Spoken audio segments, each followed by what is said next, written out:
कभी कभी ऐसा होता है कि हम सिर्फ कांटे देख रहे होते हैं, मगर उस कांटे वाले पौधे पर उगने वाले फूल से हम अज्ञानी होते हैं। हमें उस पौधे पर लगने वाले फूल की सुगंध और सुंदरता का एहसास ही नहीं होता, क्योंकि जब तक वो खिला नहीं होता है। जी हाँ, ऐसा ही कुछ हो रहा होता है मालवा के अंदर। गंगूबा जो कि विरोध करते हैं देवी अहिल्या के दरबार में आने से, उनकी प्रशासन में भागीदारी से भी।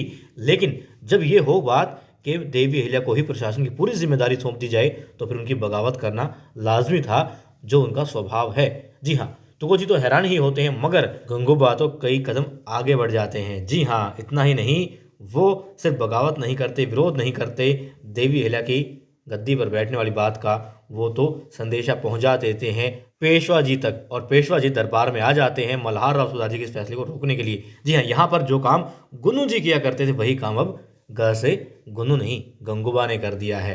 उन्होंने बगावत की, ठीक है, वो चाहते हैं, उनकी सोच ये है कि वो मालवा के पक्ष में है, क्योंकि मालवा सिर्फ एक इंसान का काम नहीं है, वो किसी की एक की जागीर नहीं है, बल्कि वो राज्य है, और उनकी निष्ठा इस राज्य के प्रति है।